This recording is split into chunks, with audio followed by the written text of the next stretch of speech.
All right. So in the last class, we were looking at this FPRAS for counting satisfiable assignments to a DNF formula, right? And what we actually saw was that if you take the naive Monte Carlo algorithm of sampling assignments and then hoping to sample satisfying assignments, will not give an FPRAS, mainly because the density of satisfiable assignments in the set of all assignments might be very low. Right? It might be so low that when you uniformly sample from the set of, from uniformly from the set of all assignments, you might not even see a single satisfying assignment. Right? So that approach will fail unless the number of satisfying assignments is large compared to the set that you're sampling in. Yeah, and to overcome that, we modified this approach and we basically tried to come up with a sampling where you still try to sample from from a related universe, but where the set of satisfying assignments has a larger density. Right? And this idea is called this importance sampling, where you reweight the probability weight on the sets of importance and then try to sample accordingly. Right? So the idea was you look at a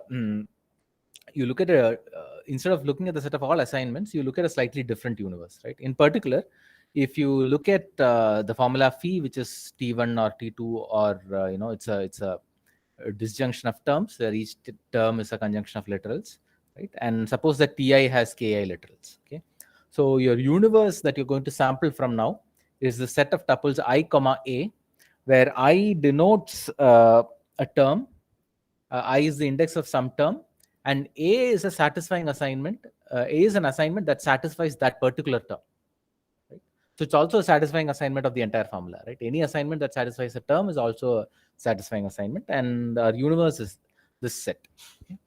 Now, the thing with this universe is that the same assignment can appear multiple times with different eyes, right? The same assignment can satisfy, say, T1, T2, and T7, right? In which case, it'll appear as 1, comma A, 2, comma A, 7, comma A, right? So that is what this table is indicating, right? The table on the right corner is indicating is a matrix where the rows are indexed by all the assignments and the columns are indexed by the terms, and you put a 1 if that corresponding assignment satisfies the term, right? So every row, the ones in a row are precisely the terms that are satisfied by that particular assignment.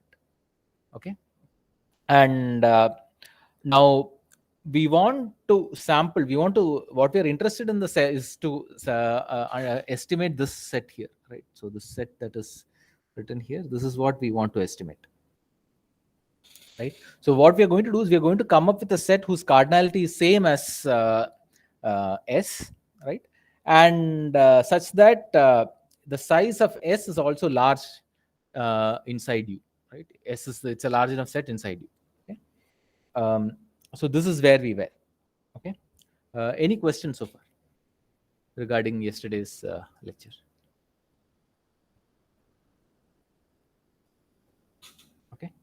All right, so let me just let's continue from that.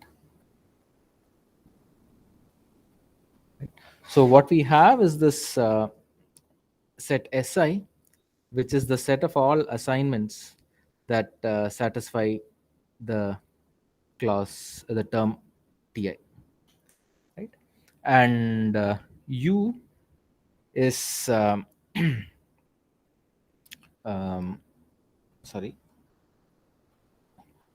Was that the notation? Let me just see whether the notation is that. Yeah, Si was that, right?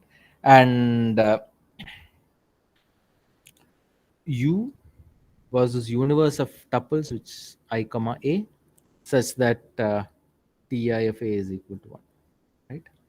And what we noticed was that the cardinality of U is the sum of cardinalities of SIs. Correct? Because for each term you look at the assignments that satisfy that term, and so the total size of U is the sum of these SIs, right? Whereas the set S that we are interested in is actually union of SIs, right? Because the same thing can be counted multiple times. Okay. So now let's. So you're going to sample. So the Monte Carlo method is that you will sample from the universe U, right? We don't know how to sample from U. Okay, that is something that we'll have to see. We'll have to basically sample from you somehow, which we will see how to do. But then we need to come up with, you need to construct a set S prime of U such that, say, cardinality of S prime is equal to cardinality of S, right? And the relative weight of S prime in U is large. Right? Only then this Monte Carlo method is going to work well. Okay.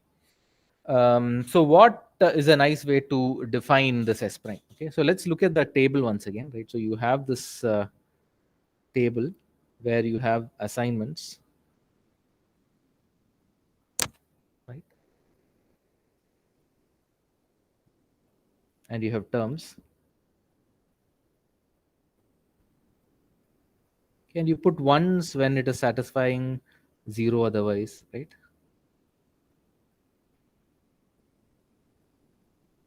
And so on. Now for each row, okay, for each row, you look at the first one in each row.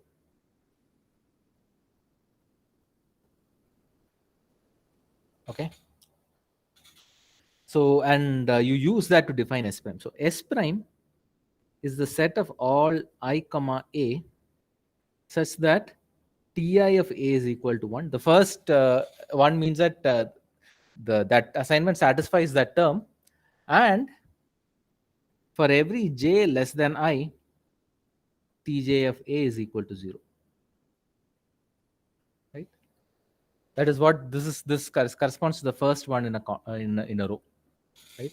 It is the assignment. You look at the first, you look at the assignment and the first term that is satisfied by that assignment. Okay, that is I comma I. Correct? The ordering that you have here is some ordering that is given by the formula at hand, right? When you get the formula, there is some ordering, you go by that ordering. So that is S prime. Okay. What can you say about the size of S prime with respect to size of U? What can you say about cardinality of S prime divided by cardinality of U? How large or small can it be? You want it to be large. You want to say that this is at least something. Right? How large can it be? What is a good bound?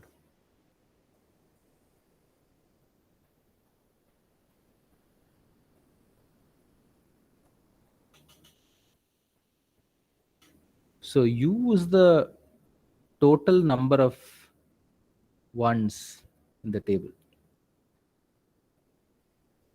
Right? So how well can you bound this ratio?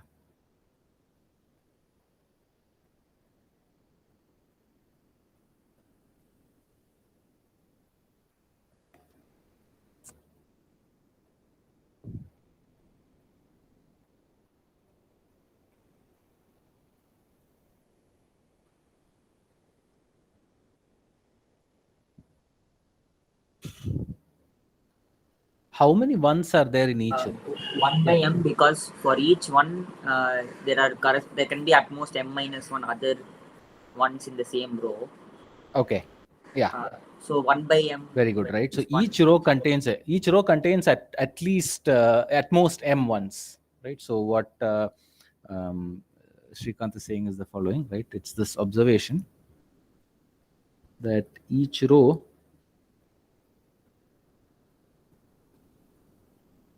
contains at most m ones, right? So which means that the cardinality of U is at most m times the cardinality of S prime, right? Cardinality of S prime is each assignment that satisfies the formula you're counting in S prime, right? And when you're counting that, the additional number of ones in that same row is at most m, right? If it has one, then it can have at most m ones, right? And the total number of satisfying assignments is given by cardinality. So for each satisfying assignment, you're counting that in S prime. and you're counting it once, right?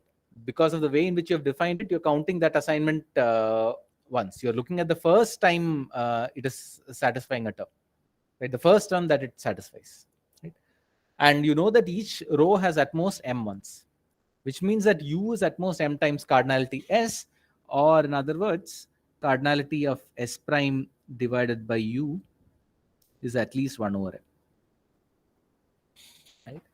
So this is larger. It is much larger compared to the naive sampling that we did. In the naive sampling, this ratio could have been exponentially small. Right? You might have, say, some say n to the c many satisfying assignments, whereas you're sampling from a set which has size 2 power n, right? Which is very small, n to the c by 2 power n. If you want to even see one satisfying assignment, you will have to sample at least 2 power n divided by n to the c many samples. Whereas here you have 1 over m, and m is again polynomial. M is just the size, it's part of the number of terms in your input, right? So this means that if you sample m times, then you're likely to see a satisfying assignment. Right? So the sampling is, you can easily sample from here and use that in your estimate, right? You can use your Chernoff and all those bounds here, because the set of interest, right? Your set of interest has a large density in the set from which you're sampling. So this takes care of that fact that you can sample. If you are able to sample from U, then the algorithm is the following: sample from U, check whether it is an S prime, and checking whether. So there are two things to do now. Okay, so now there are two things to perform. One is given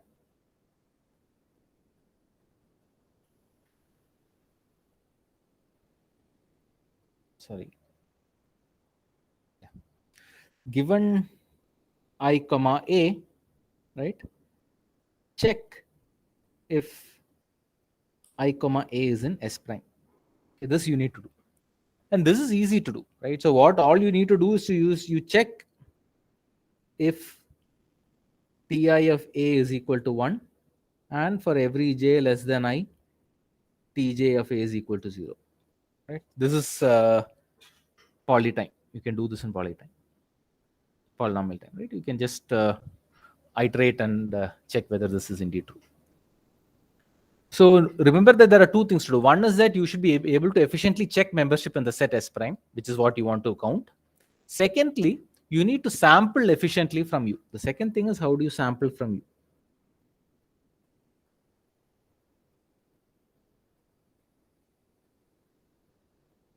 Right? So you want a process that generates a pair I comma A uniformly at random from the set U. And U is the set, right? U is the set of all I comma A such that Ti of A is equal to 1. You need to generate a pair uniformly at random from U, right? How do you do that? For instance, you cannot just say that I will sample I uniformly and A uniformly, right? It doesn't work that way, right? Because if you sample an I, you want an A which satisfies I, right? So the question is, how do you sample uniformly from U?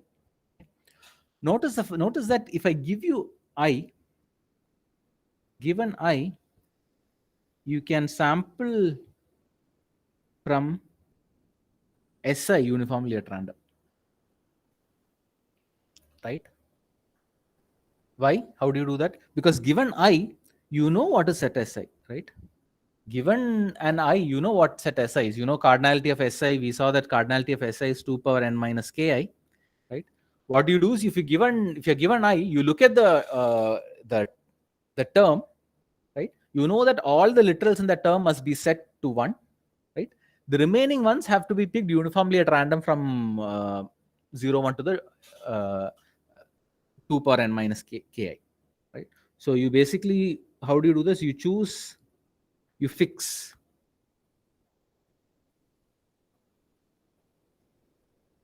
all the literals in the term Ti. That's the first thing.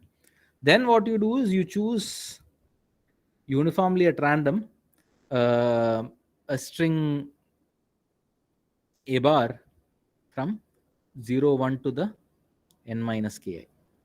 Right? Because you don't really care what those other bits are. Whatever it is, it will satisfy this term. So given I, you can sample uniformly at random from the set Si because you know what that set I is going to be. Given I, you know that set Si. Okay. So what we're going to do is you're going to sample I in some way. So this is what you want to do, right? So probability that I comma A is sampled is probability that I is sampled in some way, right? Times the probability that A is sampled given I. Okay, and you want this to be equal to, you want this to be equal to 1 over cardinality. You want the uniform sample. You know that given an I, you can do this in 1 over cardinality Si. This you know how to do, right? Because given I, you know how to sample uniformly from that set of satisfying assignments. The only question is how should you sample I? Okay. So the way, any questions? Yeah, sorry. Okay. So now given this, the way you want to sample is you want to sample I, you're going to sample I in this following way, right? So you're going to sample I with probability cardinality Si divided by cardinality U. Okay. So the reason is that you know these sizes, right? All SIs are known. So you know the values of Si. You can compute the cardinalities of Si. You can compute the cardinality of U also. Right? So what you have, you can think of it this way, right? So for every I, you have think of a big, there is a bin where you have balls of M colors. Okay, so the number of balls of color I is cardinality Si. Right. So you have a bin where you have cardinality U balls, where you have cardinality Si balls of color I. Okay? And you know that cardinality U is summation cardinality Si. Right. And now you're saying choose a ball uniformly at random from this bin. So now the probability that you will sample I is exactly cardinality Si over U. Since you know Si, cardinality Si and cardinality U, you can perform this sampling. Okay. So the way the algorithm works is you're going to sample first an I with probability cardinality Si over U. Now given this I, you sample an assignment that satisfies this term. That you do uniformly at random. That is 1 over Si. So now the probability that a particular I comma A sampled is Si divided by U times 1 over Si, which is as though you are sampling uniformly from the set U. Right. So the algorithm now is the following: you sample uniformly from U, which is what you do here, and given this given a sample, you check whether it lies in S prime, which is what you do here. Okay? And then you keep counting. Right. You keep counting. You compute the fraction of pairs, fraction of tuples that lie in S prime, and use that to estimate the cardinality of S prime. Okay. And now you know that you just need a number of samples which is polynomial in 1 over M. Right? You need only so many samples and you will get a good enough estimate of the actual cardinality of S prime. Right? And you know that cardinality of S prime is equal to cardinality of S. So we have changed the sampling in such a way that we will end up sampling from a set which has the set of our interest, which is a large density set. Right? And we design this sampling process so that you can sample uniformly from this different set, which is not the set of all assignments. From this different set, we design a way to sample from that set, and then we show that the set that we want to count has large density within it. And also we can check whether the given sample that we got is in that set or not. Right? And then you use the standard Monte Carlo method. You sample sufficient number of times so that, and then you use this Chernoff bound to get a good estimate. Right? So now the analysis is the same as before. So the remaining part, yeah. How will we compute U? U is basically summation Si. Right? U is basically summation cardinality Si.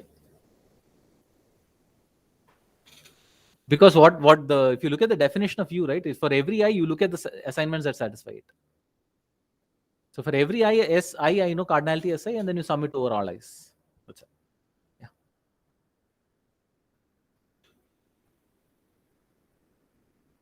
You can, right? I mean, it's known to you. If I tell you, if I give you the formula, so let's look at it, right? So if I give you a formula, right? So let's say phi is T1 or T2 and so on till Tm. I can look at T1, say T1 is L1 or L2 or L3 or L4. Okay. Now I can tell you, just by looking at the number of literals in it, I can tell you that S1 must be 2 to the n minus 4. Right? I don't need to do any calculation. I just need to look at the number of literals in that term and I can just straight away tell you what the value of S1. Then you just sum it up. Right? Then it's just summation aside. Right? So these quantities you can easily calculate. Yeah. Okay. And here the analysis is the same, right? The analysis is the same as before. Same as in the case of the naive algorithm.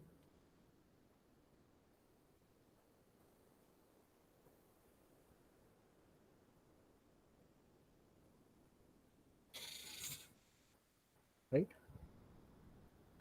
You were thinking the other way, as in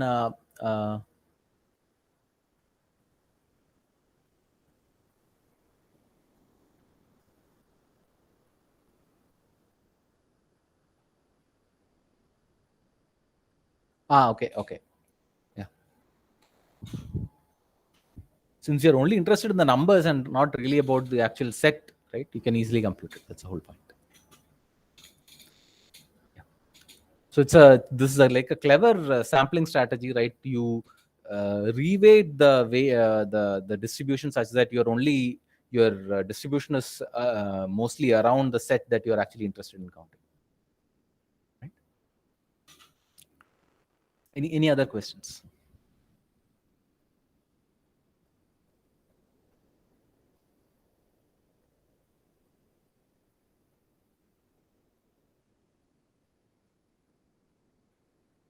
Okay. All right. So that gives you, so that this shows you that sharp DNF has a fully polynomial time randomized approximation scheme. Okay. So in general, as I said, right. So what you have is a FPRAS for DNF, right? So what it says is sharp DNF as an FPRAS. Right. And also, we know that sharp DNF is a hard problem. It is what is called, it is basically sharp P complete. Right? It means that it is in this class called sharp P, which is a very large class, which is computationally very hard. The problems that are computationally very hard to solve, and it's complete for that class. Okay? So there are a lot of other problems that are complete for this class. For instance, here is the most simple example would be sharp SAT. So where you're given any Boolean formula, given an arbitrary Boolean formula,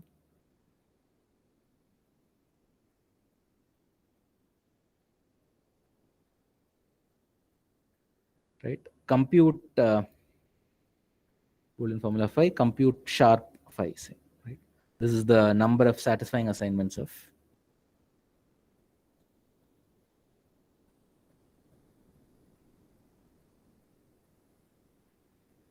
phi. Okay. Again, this problem is also sharp P complete. Okay. The decision version is actually in NP. It's NP complete, right? SAT is NP complete.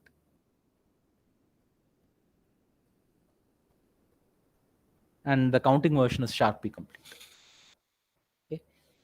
So we know that the counting version is much harder than the decision version, right? Even if you were to solve the decision version in polynomial time, you're unlikely to do the counting version in polynomial time. There is a lot of evidence for that, right? So the counting version is hard.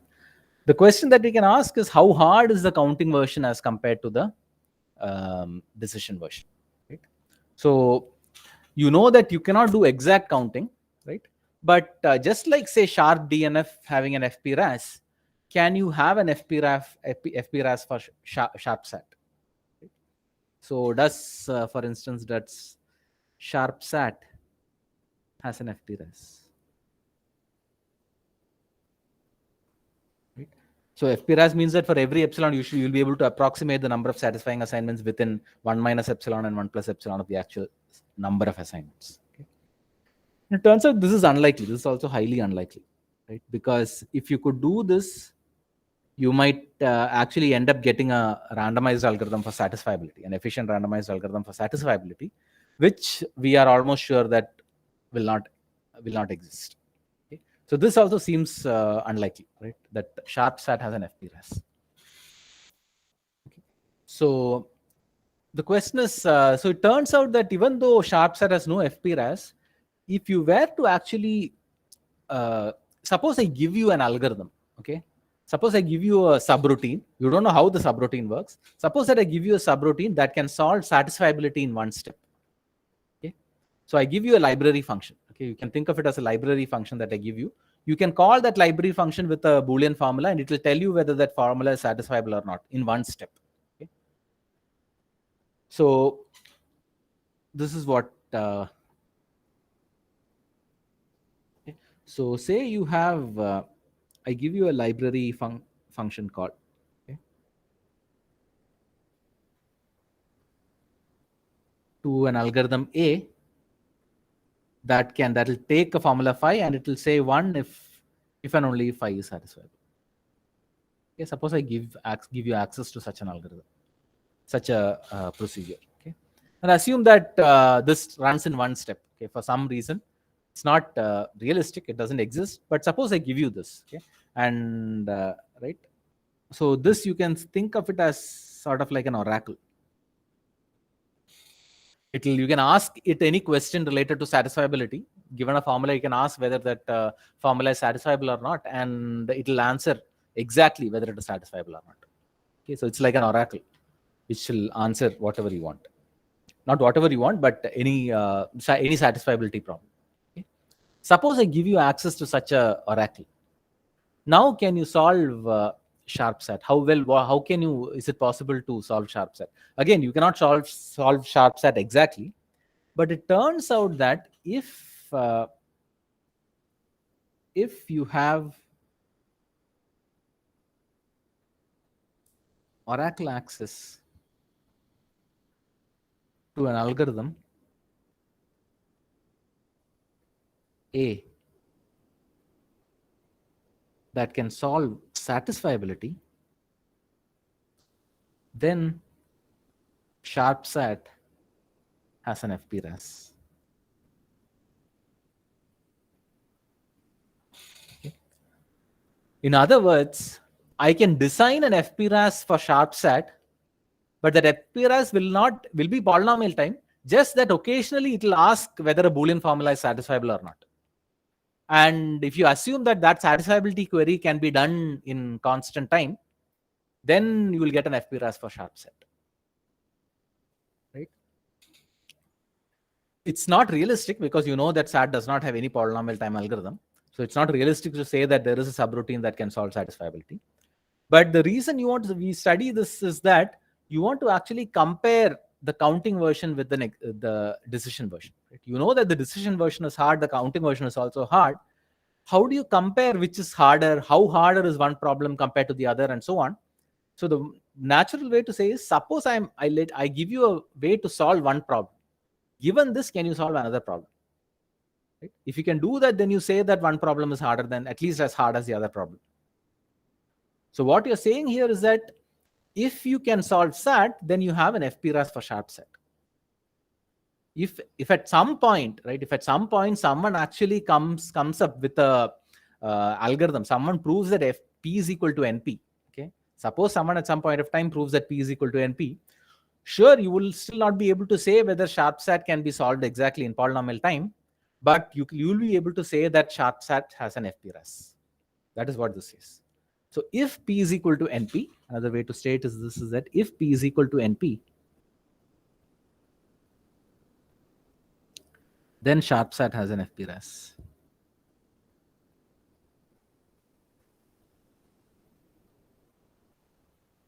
Okay. In fact, it is actually going, it is, we don't need to say it, but it actually says something stronger. It says that if this happens, every function in the class sharp p has an FP-RAS. That's what will happen, but we will not go into why this might be true, but this is what it will actually imply. Right? So if you can solve SAT, then you can come up with a randomized approximation scheme for sharp SAT, for counting the number of satisfying assignments. Okay? And this is what we are going to see next. Okay? It's going to use a similar sampling idea, but we will need the access to SAT, otherwise we will not be able to do this. In general, this is not true. Right? Without access to SAT, this is not true. Let's see how we do it if you have a subroutine that can solve SAT. Okay.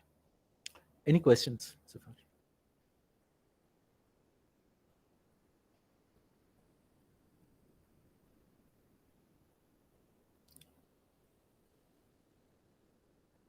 Any questions?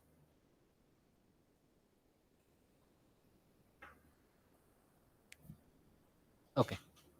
So let's see how we can do this, right? Let's. So now you have an arbitrary formula, arbitrary Boolean formula, and you still want to approximate the number of satisfying assignments.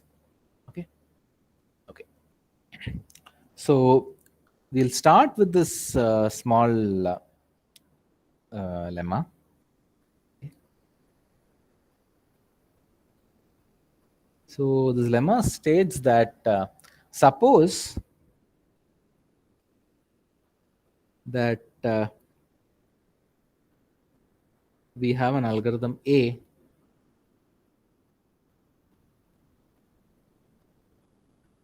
that takes a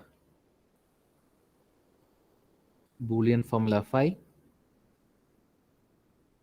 and has the property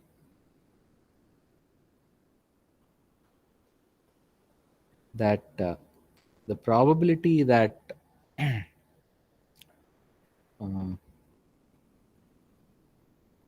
A of phi, right, it lies between 2 power I hash phi. This is the number of satisfying assignments, and it is at least hash phi over 2 power I. Okay. Suppose this is at least 2/3. Okay. For some I, then sharp SAT has an FP-RAS. Okay. So what does the statement say? So this is the number of satisfying assignments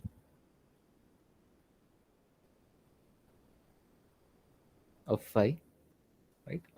And recall that for FP-RAS, what you need is that for every epsilon, you need an approximation which is of the form 1 minus epsilon hash phi, which is less than the algorithm say there's an A prime, right? A prime phi, which is less than 1 plus epsilon hash of phi, right? So you want an approximation that can be as close as you want.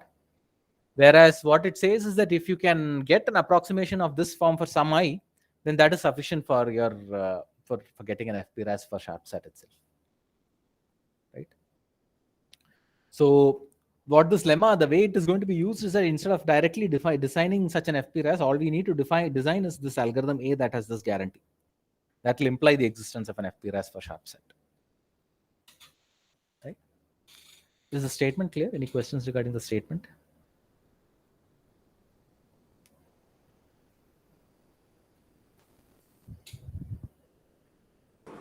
What is that? I should be given, right? It should be like for all I or something. Or for No, for some I. like for example, give me an algorithm which has this guarantee for some I. Say it is I is equal to 1.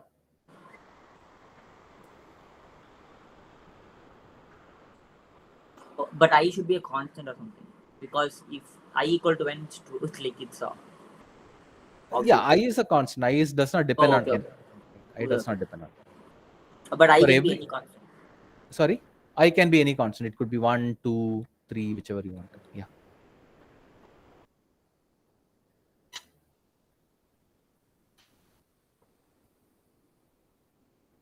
Right. Yeah. Any other questions? So the thing is that it might be easier to prove such construct such an algorithm, right? FPRAS is a very strong statement. You want an algorithm that works for every approximation factor, sort of, right? Whereas here you're saying that just design an algorithm that works for one particular approximation factor. That seems an easier thing to do, right? That's what. So what it says is that even if you prove the supposedly easier statement, you will still get an FPRAS, right? Any other questions?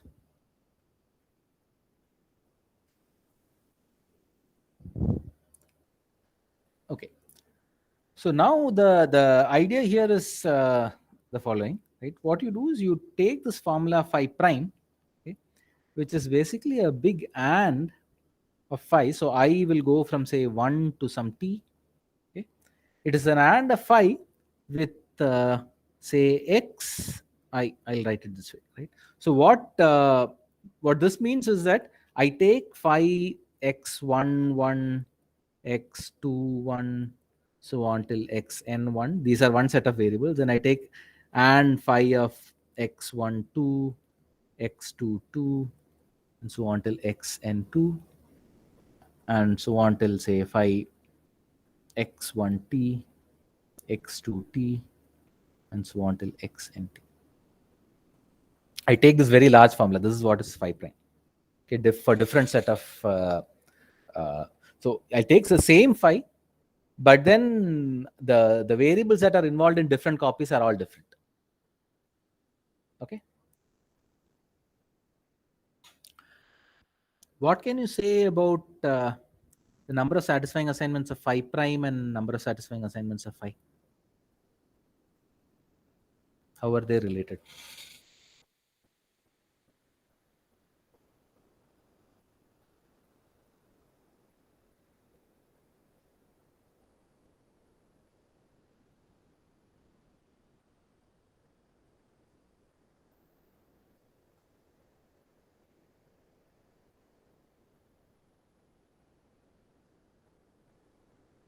Phi is greater than or equal to phi prime.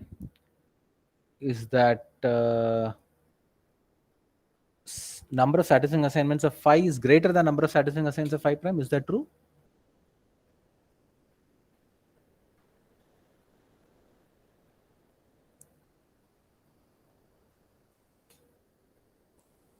Phi prime is same as many copies of phi, right?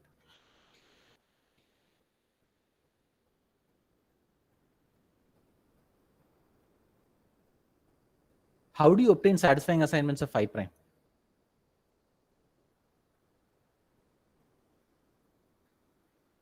What are the set of satisfying assignments of phi prime?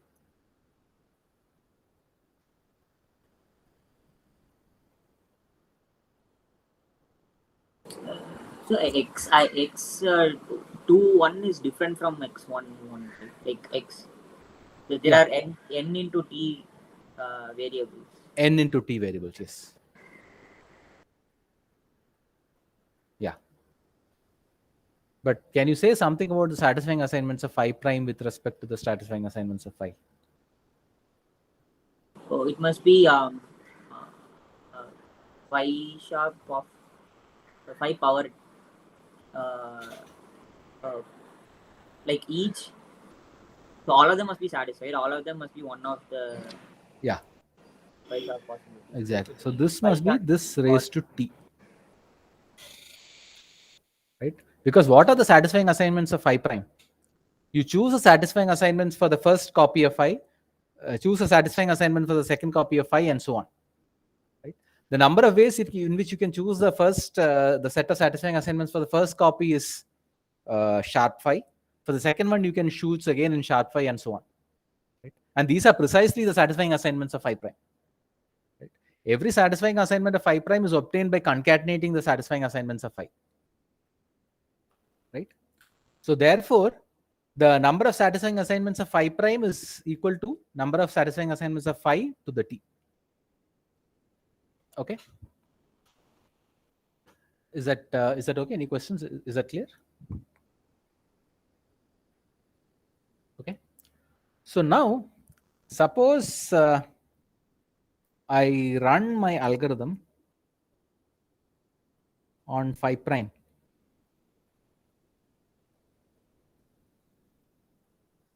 Right. What I can say is that the probability that so let's call sharp phi to be equal to s for simplicity, right? What I can say is that the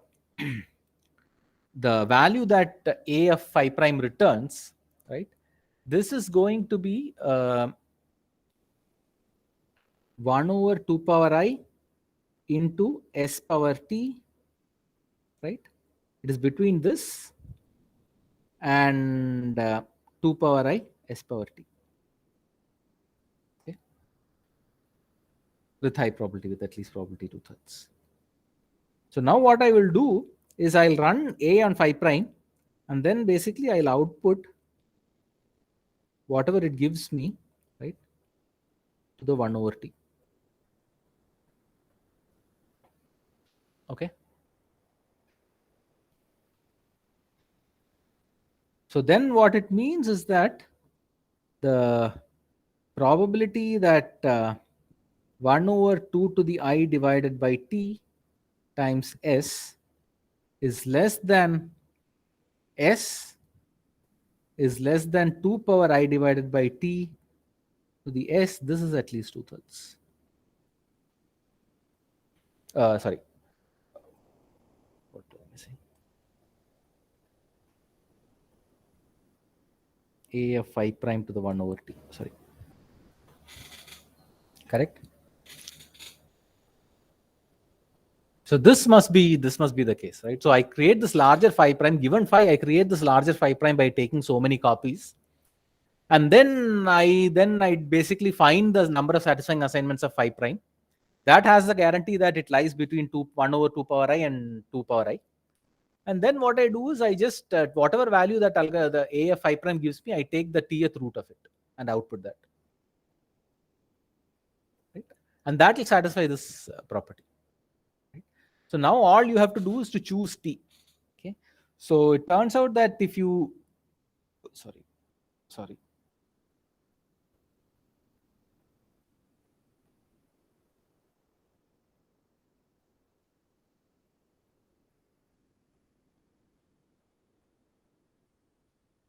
Okay.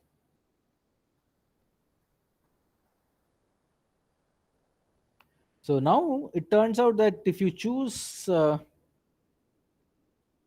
t to be something like order I over epsilon, right? And you can do some simplification, and then you can show that there's a probability that 1 minus epsilon times s is less than a of phi prime to the 1 over t is less than 1 plus epsilon to the s is at least 2/3. And s is what you want. S is the cardinality of the number of satisfying assignments of phi. Right?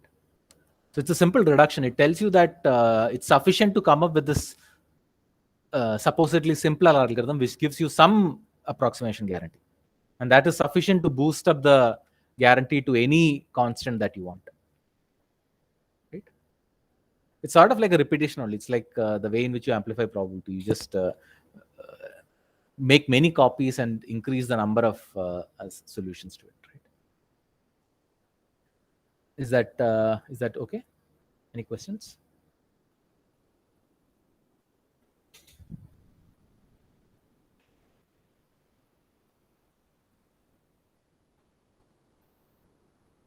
Okay. So now what we are going to do is we are going to come up, try to design an algorithm for this supposedly simpler version of sharp set. Okay. Once again, the algorithm is not going to be a algorithm that is, it's a polynomial time algorithm. It's going to use satisfiability somewhere. It's going to keep asking queries about satisfiability at some point. Ask questions about the formula is satisfiable or not. Okay. So now to get to that, let's look at a related question, okay, about satisfiability. Okay. So this is what is known as the gap SAT problem. Okay, it's going to take two quantities, phi and a number k. Okay, and you want to say yes if the number of satisfying assignments of phi is at least 8 times k, and you want to say no if the number of satisfying assignments of phi is at most k over 8. Okay. And you can give arbitrary answer. You don't care about the answer if it lies between this.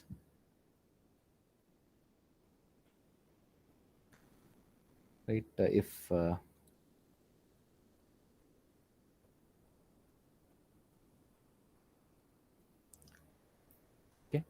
so there is a gap that you want to check. You want to check whether the number of satisfying assignments is at least 8k or at most k over 8. Okay, you don't care what happens in between. In other words, you can think of it as some kind of a, what is called as a promise problem. You can think of it as that way also if you want. Right? I give you the promise that the number of satisfying assignments is at least 8k or at most k over 8. I want you to find out which is which. Where does it actually lie? Okay? So it's called gap SAT. Right? So it's saying there is a gap. You want to check whether there is a gap in the number of satisfying assignments. Either there are a lot of assignments or there are very few assignments. And that is what you want to check. You don't really care whether it's satisfiable or not. Right? You want to check whether the number of satisfying assignments is very large or very small. Is this problem clear? Right? Satisfiability is a gap SAT version, but then there is no actual gap. You want to check whether number of satisfying assignments is 0 or it is greater than or equal to 1. Right? That is satisfiability. But here you have a bigger gap. Right? You want to check whether it is less than k over 8 or at least 8k. Okay. Is this problem clear? Any questions regarding the definition of this problem?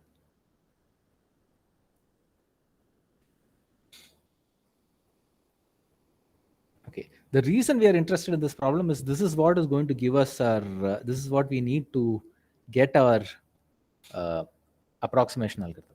Okay. So what we're going to say is that if there exists an algorithm A that can solve gap3 SAT, gap SAT, no, maybe not gap SAT, right? Then there exists an algorithm B that takes phi such that with the high enough probability, right, it approximates the number of satisfying assignments of phi, right, where by approximation we get something like a 64 approximation.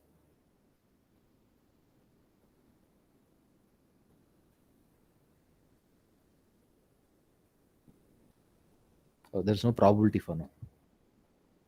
Yeah, there is no probability.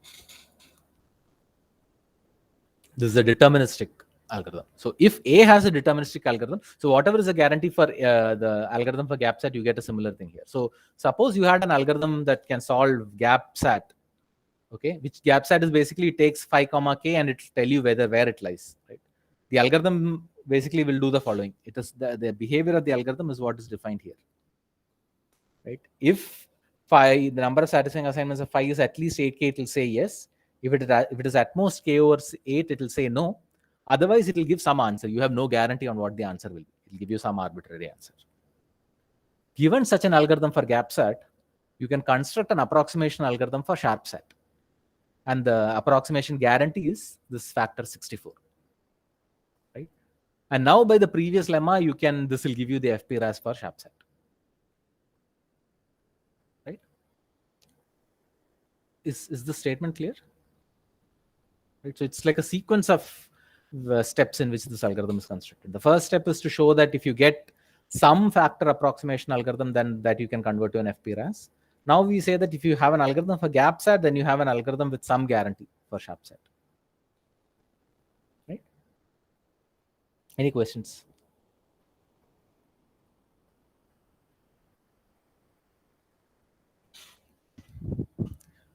All right.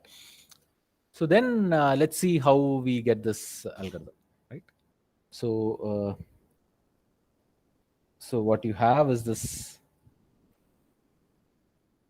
algorithm A that will take a phi comma k, and it will say yes if the number of satisfying assignments of phi is at least 8k.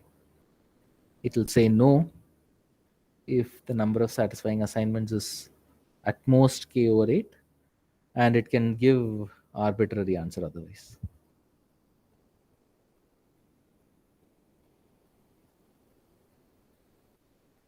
Right?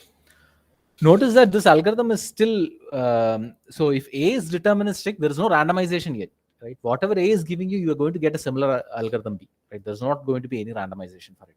Still, randomization is going to come in the next step, okay? Where we will show that if you have an algorithm for SAT, you can construct an algorithm for GAPSAT. That's where the randomization will come. But for now, if you have an algorithm for GAPSAT, then you have an approximation algorithm for SharpSat. Okay. So what should that algorithm B be? Right? How do you construct the algorithm B? Now the algorithm B, right, which is the algorithm for SharpSat, it's going to take a formula phi, okay, and it's going to do the following. Okay. So what it'll do is starting from I equal to 0. Okay. You find the first I such that A of phi comma 8 power I minus 1 is equal to 1, and A of phi comma 8 power I is equal to 0. Okay. You find the first I in which this happens, okay, and then you output 8 power I as your answer.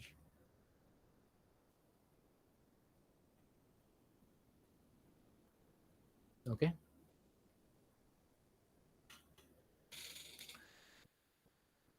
So you're going to somehow search for that value, right? You find the first I such that there is a shift from yes to no.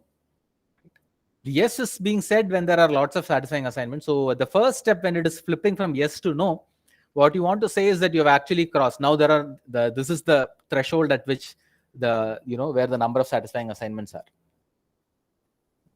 Okay. So you find the first I at which the answer goes from a yes to a no. Okay. Is this clear? Is the algorithm clear? So you're assuming, so these are like sort of subroutine calls to the algorithm for, right? These are, you can think of these as subroutine calls to the algorithm for GAPSAT.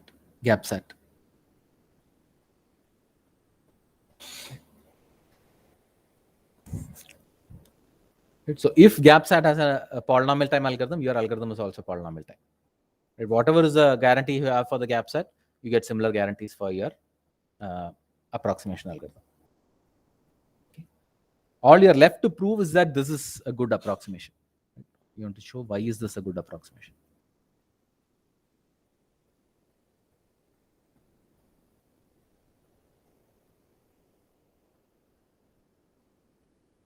Okay, that is what you need to show. Any questions so far? Is this clear?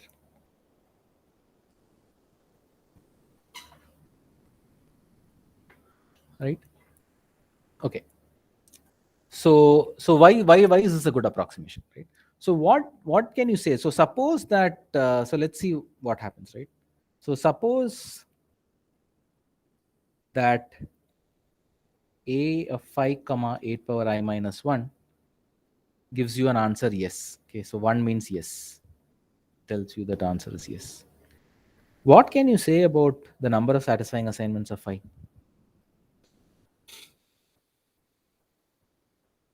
How large or how small can it be?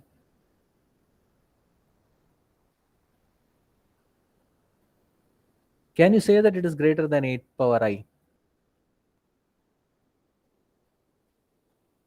Is that always the case?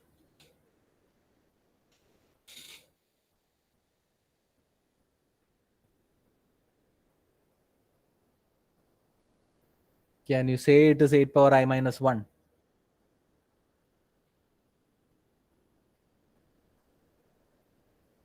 See, when does the algorithm say yes?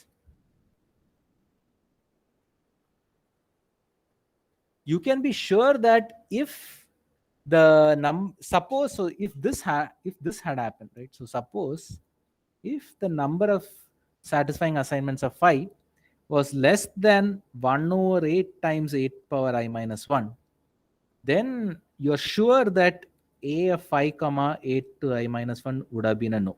This you are sure, right? This will definitely happen. That is a guarantee of your algorithm. But if the number of satisfying assignments is greater than 1 over 8 times a to the I minus 1, then you don't know what the answer is. It could say a no, but it could also say a yes, right? The reason is that that is a place when you get into this gray zone, right?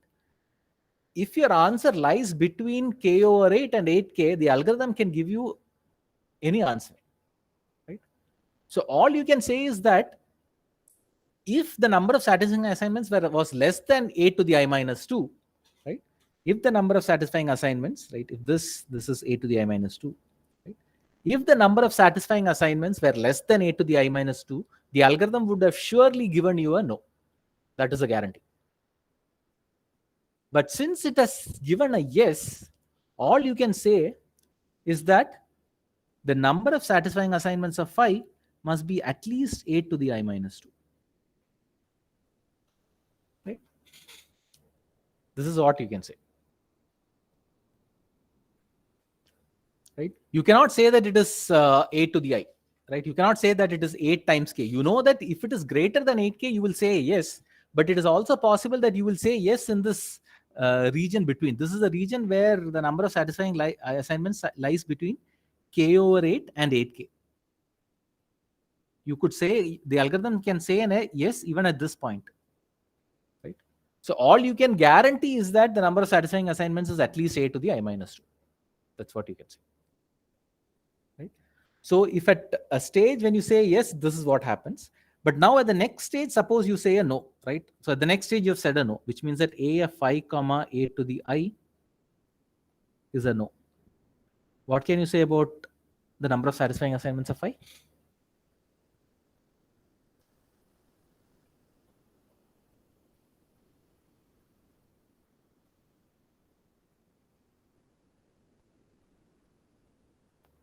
What bound can you give?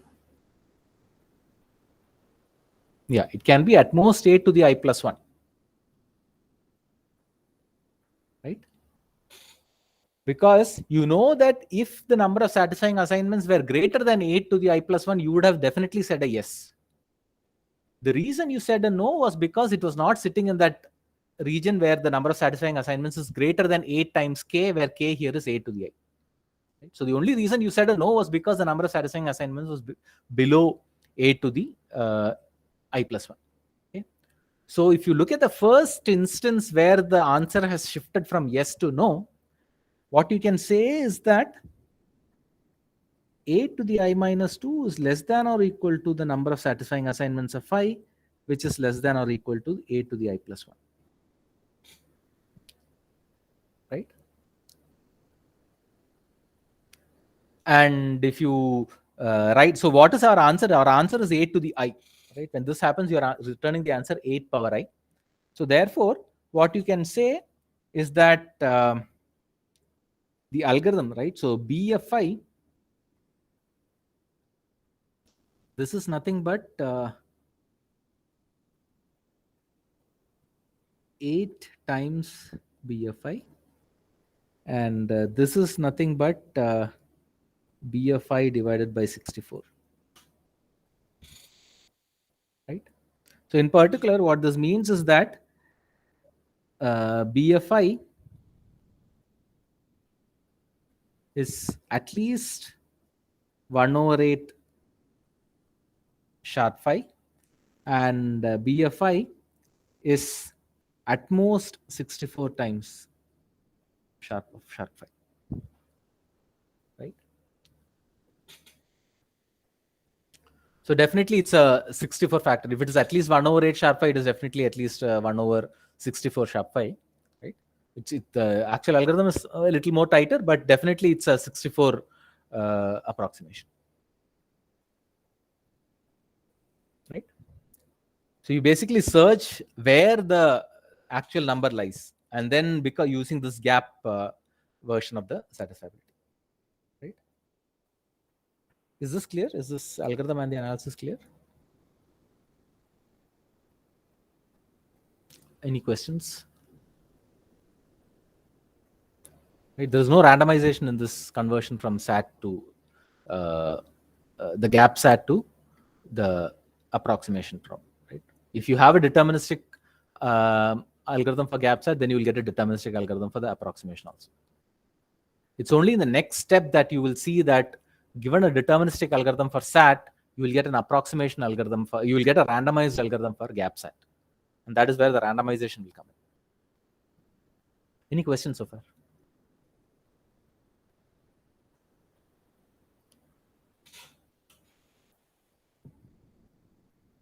Okay. So now what we have is what we started out by saying that if you have an approximation algorithm for sharp SAT, you can get an FP-RAS. Now, if you have an algorithm for gap SAT, then you get an approximation algorithm for sharp SAT. Now you want to say that if you have an algorithm for SAT, you have a randomized algorithm for gap SAT. So what we're going to do now is deterministic from deterministic SAT, we are going to go to randomized gap SAT. Okay. Any questions?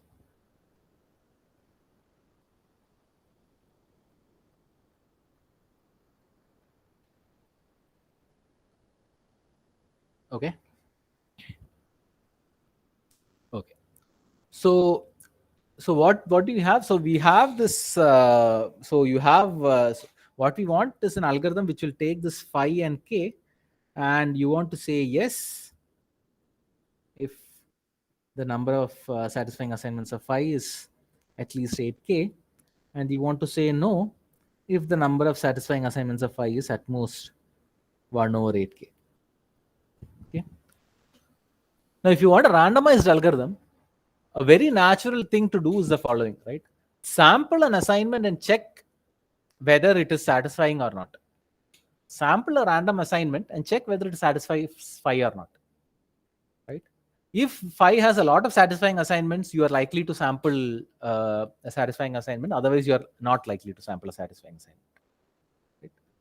That intuition you still have, right? So because you're solving a gap version, it is possible that if there are a lot of satisfying assignments, you will sample, if you sample a random assignment, it will be satisfying. And if you so you can use that to check whether it is what is the number of satisfying assignments of phi. Just that this idea alone might not work because k could be very small, right? We still have the the other problem, right? Because if you remember the sharp DNF, right, the reason the naive sampling didn't work was because the set of satisfying assignments was very tiny compared to the set of all assignments, and even if you sample, you cannot distinguish very small margins. That might still happen here. Okay, so now we need to do something better than just sampling an assignment. Okay, and the way you go about doing this, so the way to improve this probability bound is to use some idea from that we've already seen. It's about to use, we're going to use some properties of pairwise independent hash families, okay, in a very nice way. So let's recall the notion of a pairwise independent hash family, right? So we saw what a pairwise independent hash family was, which is basically a set of functions such that for any given image, if you randomly choose from the pairwise independent hash family, then with probability 1/m, you map to that image. And also it is pairwise independent because if you take different two y1, y2 and x1, x2, then the probability that h of x1 is equal to y1, h of x2 is equal to y2 is as though h was a completely random function. Right? That was what pairwise independent hash family was. Now we'll look at a small structural result about pairwise independent hash family. It's not very difficult to see why this should be true. Let me just state it. Okay, and this is what we're going to use. Okay.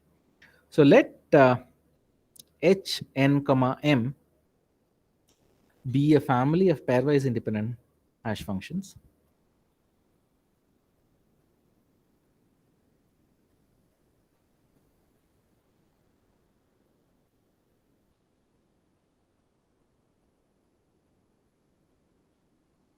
Okay, from 0, 1 to the n to 0, 1 to the m. Okay, and let epsilon be some constant greater than 0. Okay. Consider a set S of 0, 1 to the m. Okay. Oh, sorry, 0, 1 to the n, such that cardinality of S is at least 2 power m over epsilon cube. Okay. Then suppose you sample a hash function uniformly at random from h and m. Okay. The probability that you look at the number of elements in X that maps to the all zeros vector, okay, that will lie between these two quantities.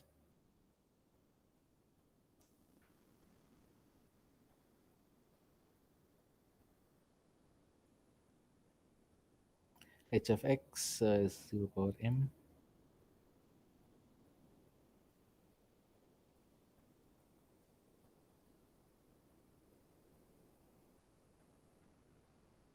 This is at least 1 minus epsilon. Right? What does it say? I mean, let's look at the statement clearly, right? I mean, it's not. It might look a little technical, but it's saying something which is fairly straightforward, right? So suppose you had a random function. Suppose you take a random h from 0, 1 to the n to 0, 1 to the m. Okay. What can you say about the expected size of this quantity, the number of elements in S that will map to the all zeros vector?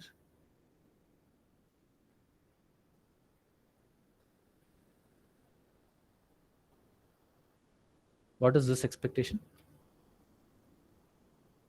You take a random h. 2 power n minus n. Sorry? 2 power n minus n. 2 power n minus? Mod s by 2 power n. Right? Because it's a random function. Right? You take any element, the probability that it will go to 0 power m is 1 over 2 power m. Because there are 2 power m different possible images. A random function will choose an image uniformly at random. So the probability that a given element will get mapped to that 0 power m is just 1 over 2 power m. Right? So if you take, so the expected number of elements in S that gets mapped to 0 power m is nothing but cardinality S over 2 power m. Right? It's basically the simple linearity of expectation, right? Because H is random. Right? So if you take this, then the following can be proved, right? It's basically this following is a simple, so if you take a random H, probability that when H is random, uniformly random, then you will be able to prove this statement, right? That this is equal, so this quantity, let's call it some alpha, right? This is less than or equal to 1 plus epsilon cardinality S over 2 power m greater than 1 minus epsilon. This is just a concentration inequality. This is your standard. We have been proving this all along. This is just a concentration inequality. You could try to prove this, say, using Chebyshev. And then you will realize that when you're in the actual proof, you don't need H to be random. You only need pairwise independence. So you could have replaced the entire thing with a pairwise independent hash family. And then you will get this lemma.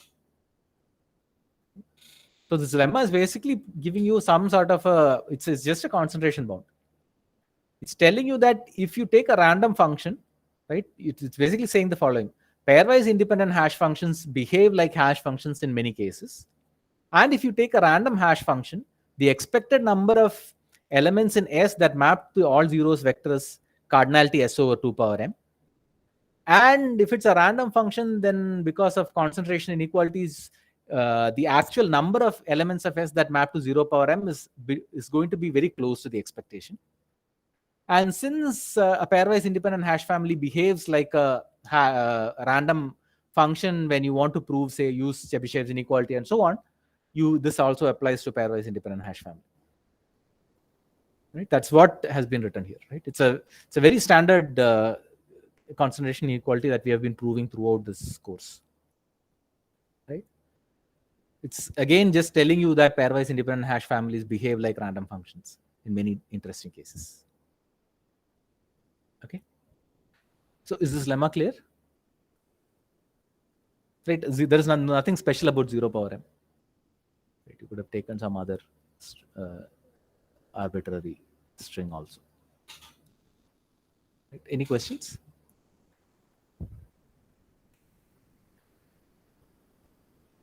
Okay.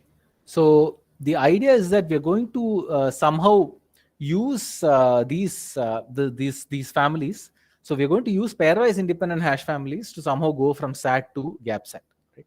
So notice that if you have satisfiability, then definitely the following is true, right?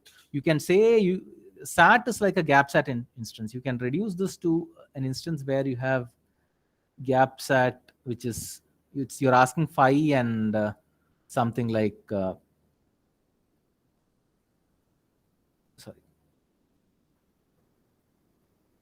when you're solving SAT, it's like asking whether the number of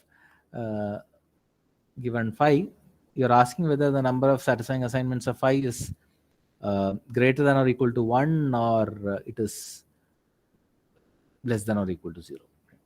Right? It's equal to 0 anyway. Right? So, but the thing is, this sort of reduction is not a very nice reduction because the gap is very small. You need a larger gap and so on.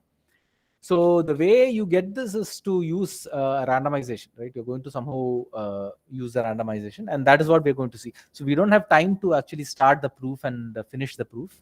Okay, so we will stop here and we'll complete the proof tomorrow.